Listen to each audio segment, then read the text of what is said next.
Hello, everybody. Terrence Lakehue here with another episode of the Intellectual Agrarian podcast, where we talk philosophy from the farm. Have you ever found yourself wondering what you'll leave behind? As the saying goes, you can't take it with you, but it might be worth archiving, or something like that. Our guest today is Jonathan Nelson, a collections development archivist with the Wisconsin Historical Society.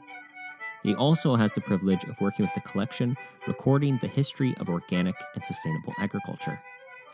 Today, we'll discuss how Jonathan became an archivist, what the job entails, how archives work, how Wisconsin started a collection on organic history, and so much more.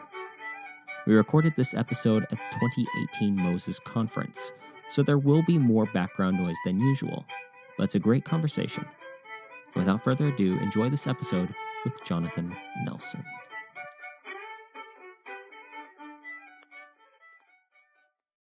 Jonathan Nelson, welcome to the show. Thank you. Glad to be here. Well, I should point out to our listeners that we're actually at the 2018 that was the last conference I was at, the 2018 Moses Conference. Yep. And I think it's their 29th annual one. I think we actually met for the first time at a Moses Conference. That's right. About 3 years ago. 3 years like ago. That, I think. Time goes by too quickly. Yes, it does. So, yes, it does. Let's get started here. Would you mind starting with a brief biographical sketch for the audience? Okay. Well, just real quick, I am an archivist of the Wisconsin Historical Society, but I haven't always done this. This is actually like my third or fourth career of my life. I originally went to college, and then went to law school at the University of Minnesota. Wow. And did pass the bar and worked as a lawyer for a little while, but didn't like it very much. So I, through a series of circumstances, ended up managing a bookstore, a mall bookstore in La Crosse, Wisconsin, which I did for 15 years.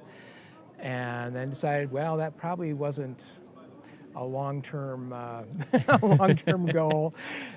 So my wife and I, we sold our house, moved to Madison. I went to library school at the University of Wisconsin-Madison. On the what they call the archives track, you can kind of like be a librarian or you can be an archivist, and was able to do some things at the society, both Historical Society and the Wisconsin Veterans Museum, as a student during that time and get some practical hands-on experience. And then when I graduated, I got a job. Surprise, surprise. Ideally. It works. It works out well. It works out well that way. At the National Cowboy and Western Heritage Museum down in Oklahoma City, Oklahoma. Oh, you just made me so happy. Okay. So I was down there as an archivist, mostly doing processing of collections and also some collection development and some cataloging. And then this current job that I have opened up at the Wisconsin Historical Society, and I applied for it, and then we moved back to Wisconsin, which was great. It was great being back in Madison because we really like being there. So and I've been doing this for about 12 and a half years now. Oh. So that's and having a lot of fun doing it. So I'd love to ask you more about the cowboy stuff because I love John Wayne films. That's like one of my niche things. But really, I think that we should explain, what does an archivist do? Okay.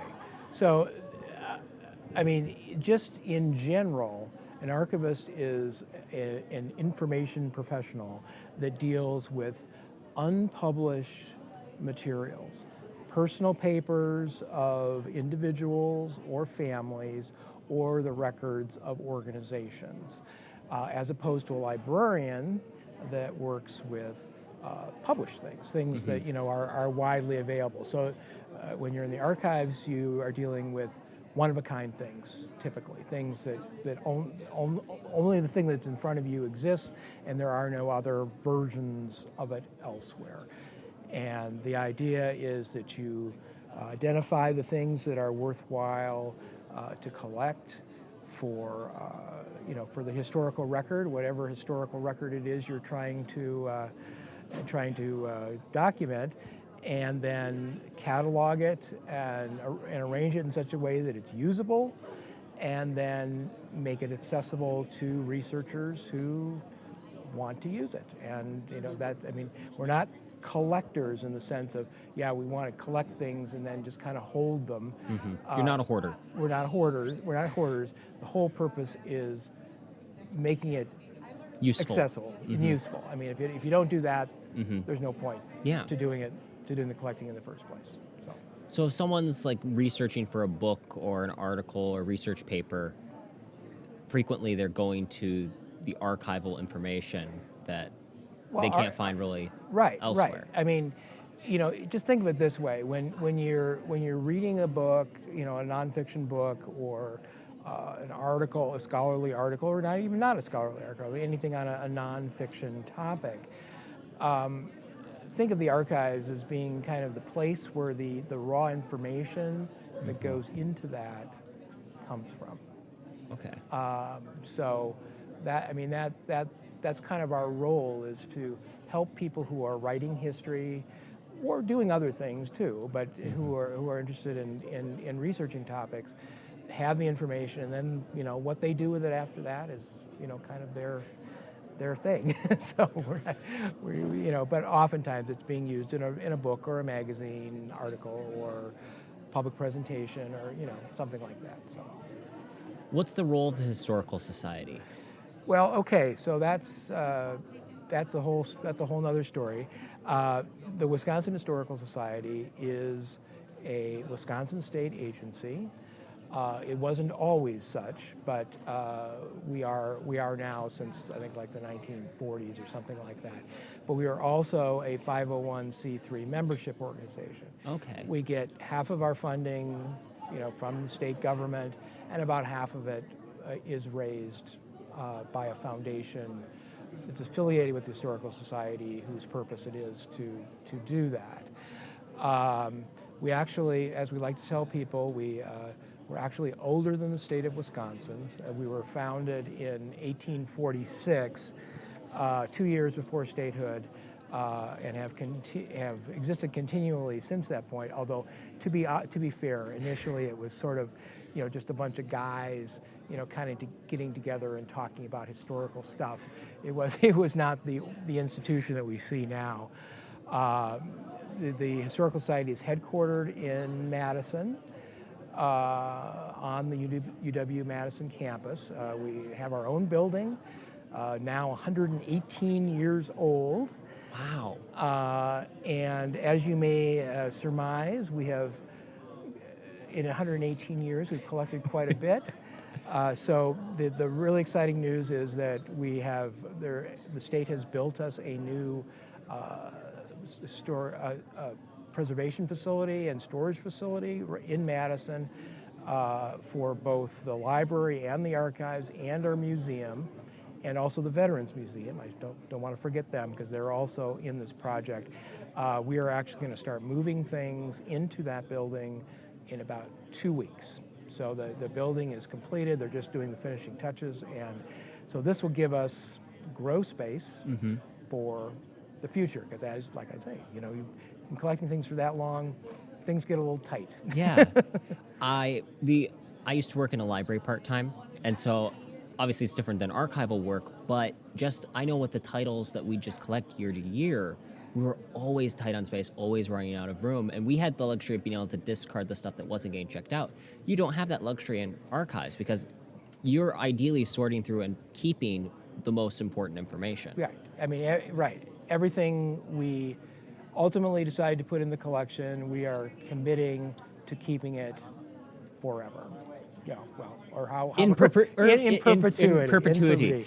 And even our library, unlike say a public library where they get 10 copies of the latest Dan Brown bestseller, and then 2 years later they're down to 1 copy because no one wants to read it anymore. Yeah. Even our library, because we're an academic research library, we're not throwing away ours too. So even our library collection gets tight. So anyway.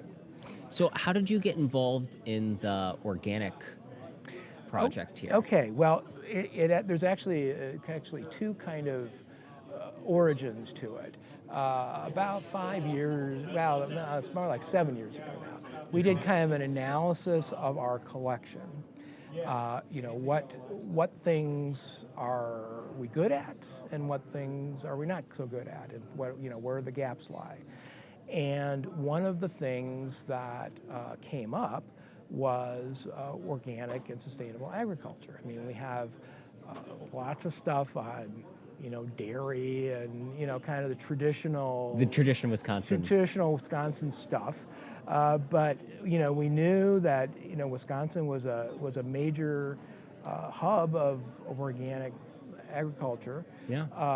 But we had virtually nothing on it. So I made some attempts to collect, but it was mostly unsuccessful, to be quite blunt about it. I did make a connection with Faye Jones, the former director of Moses, which has resulted in some material, and also with Fair Share CSA.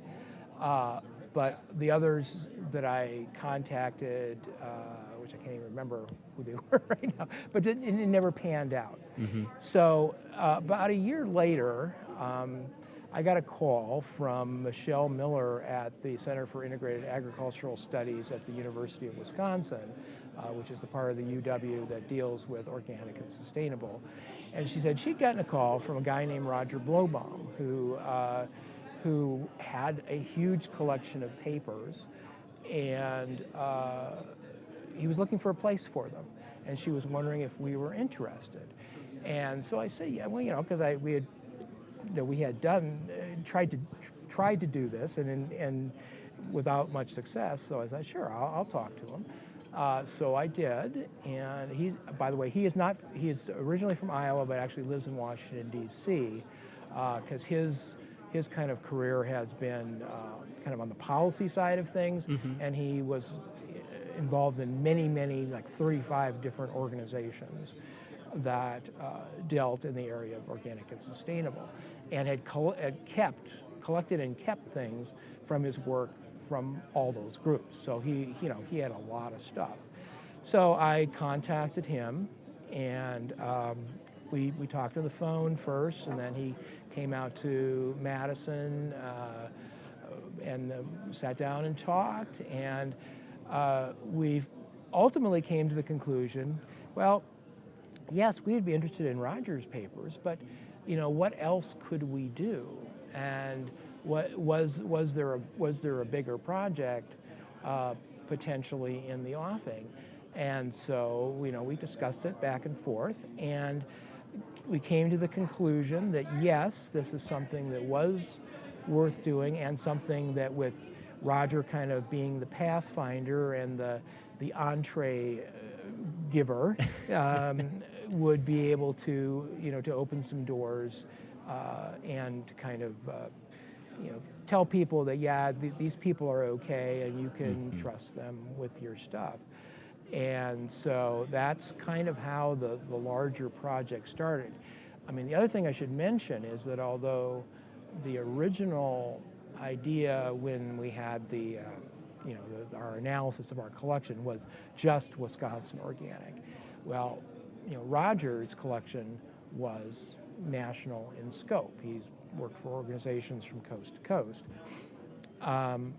So then it kind of came, well, maybe we should do this on a nationwide basis, not just a Wisconsin basis, mm-hmm. because we did have a history of doing this, and for other kinds of social movements and things. We have collections having to do with the civil rights movement and peace movements and things like that we collected kind of in the moment as things were happening. And so we had a kind of tradition of identifying areas that were not being collected that should be, and trying to go after those. So we, in discussing with, supervisors and, uh-huh. whatnot, we decided that we would go forward with this.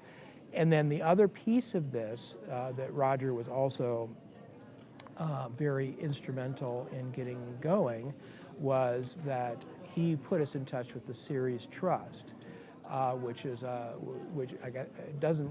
I don't think it exists anymore, but it was their main gig, and Roger worked for them, was directing research dollars to people doing research in organic agriculture. Well, he convinced them to also put some money towards this project. So we got some money to help pay for a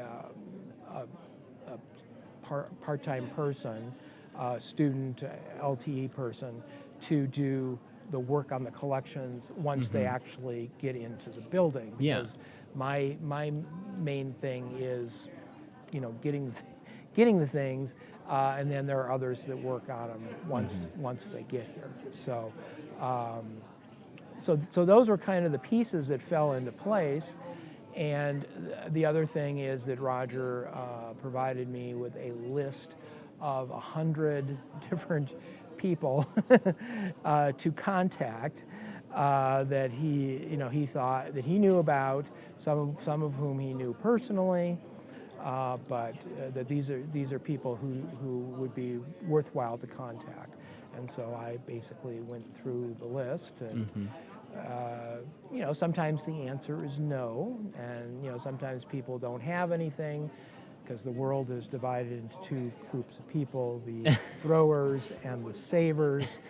And so some people, they may have done things, in organic, but they didn't really keep anything, so there was nothing to donate.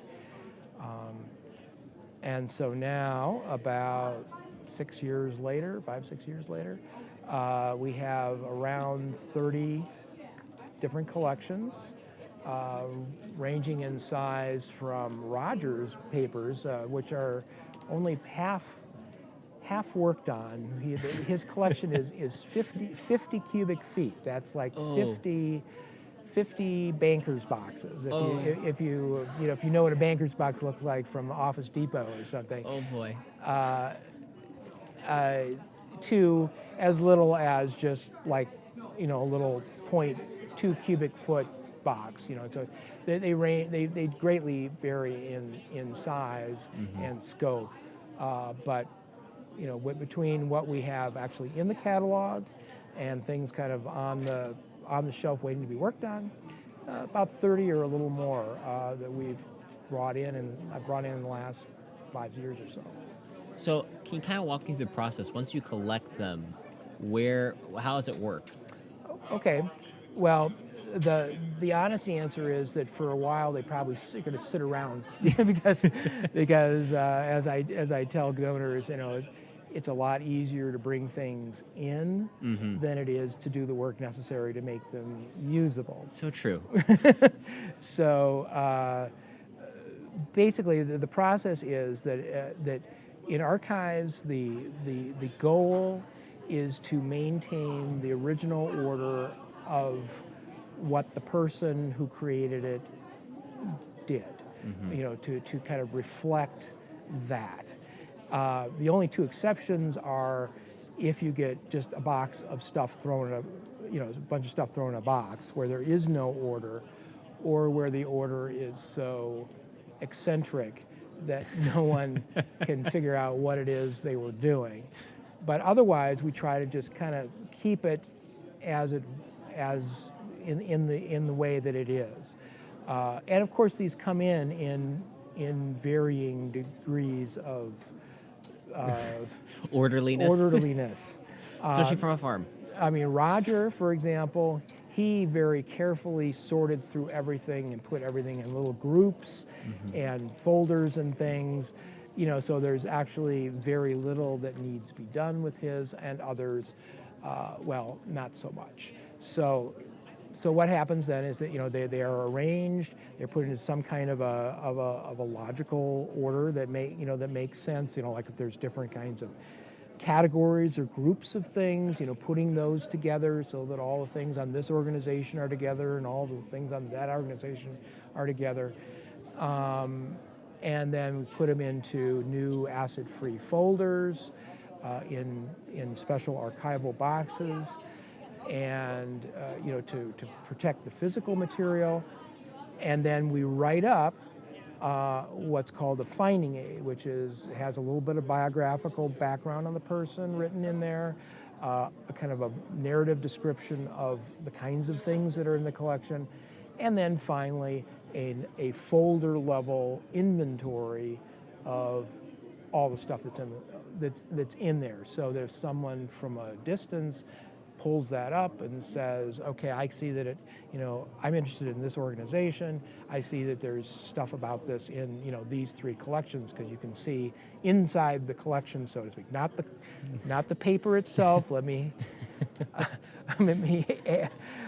hasten to say, because that's one thing that people say, oh, well, I assume you're going to digitize all this and it's all going to be available on the internet. Well, no, I'm sorry to say there isn't.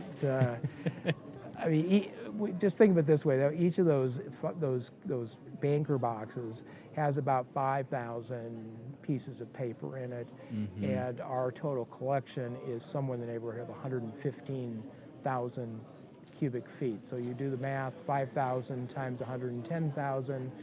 There isn't enough time, money, or resources in the world to do that. So, do any of you want that job?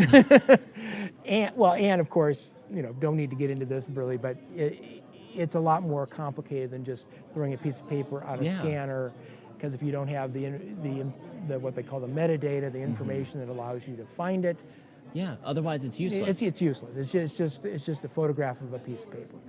So then it gets put into the catalog, and we share our catalog, or our catalog is part of the UW-Madison Library's catalog, as is our Historical Society library. The reason for this is because our library is the North American History Library for the university. So we are not the university, but we are a university affiliate. And so we are able to kind of piggyback our collection on their catalog, which is where the material can be accessed, the information about the material can be accessed. Now, while I love all things historical, some people might ask, what's the point of keeping these records? What would you typically say to someone who's that much of a barbarian and a Philistine? Okay. I guess I would say that anything, well, not anything, I won't say anything, but... Grocery lists. No, right. But things that are socially important should be remembered. Yes. Should be remembered accurately. And the way you do that is by collecting and providing access to the original stuff that was created, that went into whatever that was. In this case, it's organic agriculture, but it could be, any number of things. There's an old saying that those who do not learn from history are destined doomed to repeat it. That may be true, but I like to think that knowing where we have been, so we can see where we might be going, is something worthwhile doing. It is. And I love history, so there is that too. So I think I was listening to an interview Walter Isaacson did recently, and he recently published a book on Leonardo da Vinci. Yeah. He had made a comment when someone asked him, was it hard to find all this information on a guy that's been gone for so long by comparison to Steve Jobs, who was more recently. Yeah, right. He's like, I found more information in paper on Leonardo da Vinci than I was ever able to find on Steve Jobs. I can believe that. Same thing went for Benjamin Franklin, who is even not president. He's on the $100 bill, though. For a person who was more recent, there just wasn't as much written. They didn't keep as much. They didn't hold on to it like Leonardo da Vinci's papers. Well, that brings up a whole nother topic, which is the issue of records in electronic or digital form, where it's easy to create them, but it's oh so easy to delete them and lose them, either vertently or inadvertently. And yes, so I'm a big believer in paper. I mean, at the Historical Society, we do deal in the electronic realm as well. But for this collection, virtually everything we've gotten has been paper or photograph or things like that. So I've asked myself from time to time what historians and authors and biographers are going to do in the future, simply because, I mean, this generation, so few people actually have things written down. I honestly think there's going to be a big black hole. I mean, are we going to create another medieval age in which we don't have the monks to necessarily keep things recorded? Well, to the extent there are monks, they're probably actually archivists. I mean, some stuff will be saved, but I think about, in my work at the Historical Society, I mean, I should say that the organic and sustainable collection is not the only thing I do. I'm a generalist. I collect, all kinds of stuff. But I get 2-3 times a year I get contacted by somebody that's found a collection of Civil War letters from some ancestor, in a closet or a drawer someplace, and they say, well, do you want these? Well, yeah, sure. If they're from Wisconsin, we do. But where's the drawer? Where's the closet in the current day? I don't know. I mean, paper, as long as you don't, wet it or burn it, pretty much just kind of stays there and minds its own business and waits quietly while waiting for someone to discover it. I can't really say the same thing about digital stuff. But the batteries do go dead eventually. The batteries do go dead. The file formats go obsolete.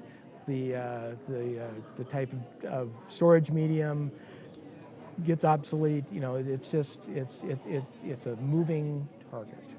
I'm fairly convinced that if we ever find the cure to cancer, it's going to be on a floppy drive.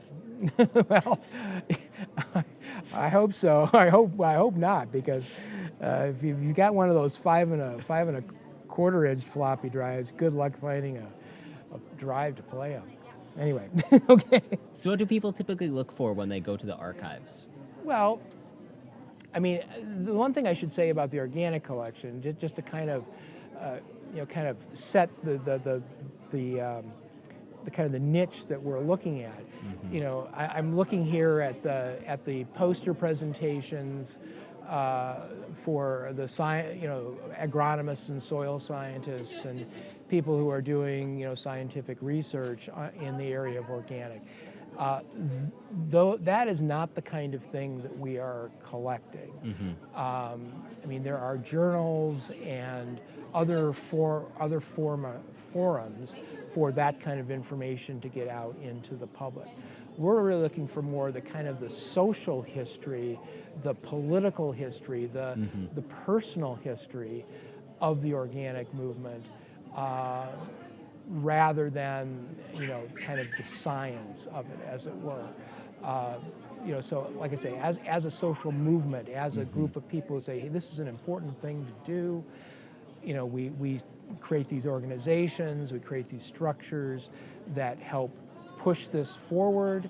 And what are they? What are the important pieces that go into that? And hopefully trying to get the data, the documentation that shows that, so that when people look back, they'll and wonder how they got to where they are. That story will be there. I totally agree. And one of your collections is that Professor Hiram King, who wrote Farmers of 40 Centuries. F.H. King. That is so cool. How do these documents come into possession of the Historical Society, and kind of what do they contain? Well, this is an interesting question, because I've known for years that we had the picture, a collection from F.H. King. But until I got your questions, I honestly had never looked up to see how we had gotten them. But now I know. Now you know. Now I know. So, as folks probably don't know, but F.H. King was a soil scientist, and he worked for the USDA, and then later came to the University of Wisconsin-Madison, where he was in the soil science department. And there's this whole like subsidiary story about this conflict between him and this guy at USDA about something, but I'm not sure exactly all the details of that. In any event, he died relatively early. He died in 1911, even before his most famous book, Farmers of 40 Centuries, was published. It was in the manuscript was ready. It was in the works, but I'm pretty sure that he did die before the book was published. We didn't get the papers, however. We got them in two little chunks. First in 1945 from Dr. King's widow, and then about a year later in 1946, we got the rest of it. And the other thing I should tell you is it's not a huge collection, but it is a really good collection. Mm-hmm. There's basically two parts of it. The first part has a lot to do with this USDA guy. Of course it does.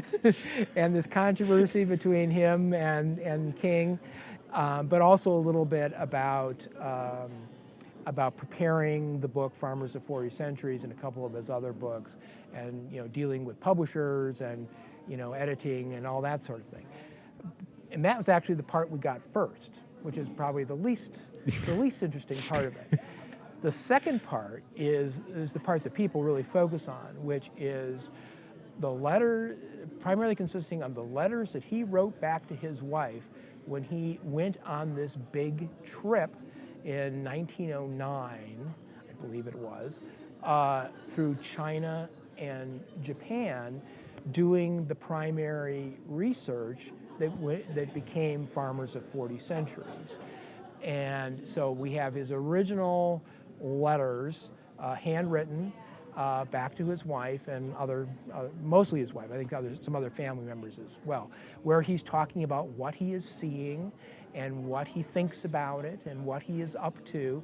And so it's kind of like the first draft almost of the book, because he's talking about his discoveries. And of course, the discovery, the question he was trying to answer, for those who don't know, is how could these Chinese peasants who farm a small plot of land for generation after generation after generation, 40 centuries, as the book says, as the title says, how could they maintain the potency of the soil to keep growing crops on that same little piece of land for centuries?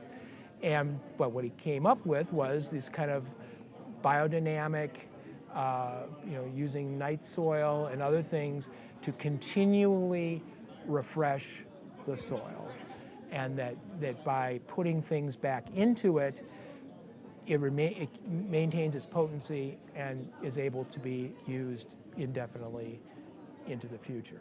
That was the big discovery, and it makes sense. Yeah.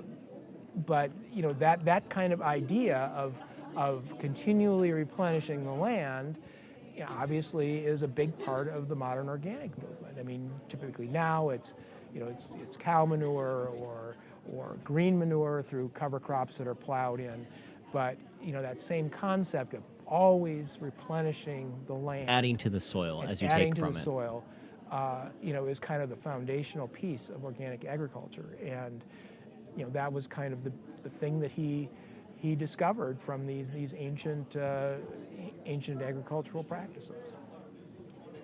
If people, one more question here, is Wisconsin the only state that has an organic collection? I'm curious. No.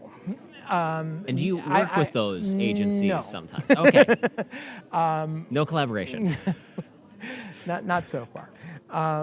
There are two that I know of. There's one out of, and I think they're both actually based in universities, not state historical societies. Our state historical society is a little unusual in that we do stuff like this as opposed to just collecting, stuff from state government, which is what most state historical societies do. You guys do fun stuff. We do fun stuff, that's right.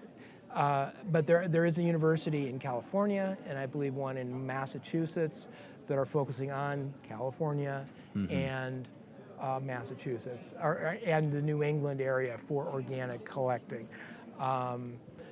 But like I said, we are trying to do it nationally. I mean, I will admit that the bulk of what we have tends to be in the upper Midwest area, but we have collections from Washington State and Oregon, and we're getting some things from Michael Sly, who works for Rafi down in North Carolina, so things covering the southeastern part of the United States. In Indiana and other places. So we are trying to be national, and we are, but I can't say we honestly cover the entire country at this point.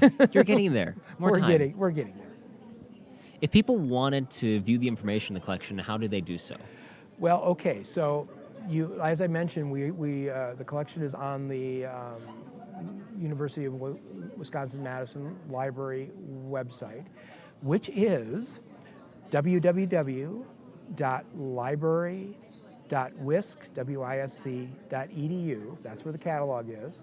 And then once you get there, on that little search box, in quotation marks, put Organic and Sustainable Agriculture Collection, and hit the search button, and that should pull up all the list of all the collections that are currently in the collection. And we are adding to it, so it will increase with time. It continues to expand. It continues to expand, but whatever is currently in there and currently in the catalog, you should be able to find all that stuff there. Oh, and by the way, I should say this, that we do consider the F.H. King collection as part of this, even though obviously I didn't collect it since we got it in 1946. Big win for you. But since it is an important part of the story, since people do a search to try to find all the things we have on the topic, I thought it was important that that come up as well. It really is, because it is considered almost it is literally a foundational part of organics and that soil in that book. It absolutely is. Now, Jonathan, thanks so much for being on the show. Where can people go to learn more about the Wisconsin Historical Society and your work? Well, we have a website, of course, for the Historical Society, which is www.wisconsinhistory.org. There is one page on there about the organic project, which is not much in the whole scheme of things. Actually, the catalog website is probably a better place to go to get a better feel for what we have. If there are any folks out there who work in the organic and sustainable ag movement and have saved things and are interested to know whether what they have might be worth saving as part of this project, people are always welcome to email me, and that is Jonathan R. That's JONATHANR .Nelson @WisconsinHistory. That's all spelled out and run together .org. And I'm always happy to hear from people who are offering things. I mean, I will tell you that not everything that is offered is necessarily accepted. We do, since we're saving forever, we have to be, judicious about what it is we take. But we're always happy to hear from people who have things to offer and, work with them and see where things go. Well, Jonathan, thanks so much. We'll link all that information in the show notes. Thanks for taking time out of the conference to have this talk. It's been fun. Thanks. Big thanks to Jonathan for being on the show. You can learn more about the Wisconsin Historical Society and their organic collection by going to wisconsinhistory.org or by clicking in the link in the show notes. If you're new to the show, please subscribe on whatever listening medium you use. And while you're there, be sure to leave us a review. Thanks again for listening. This has been Terrence Lahue and the Intellectual Agrarian Podcast, reminding you to keep farming the dream.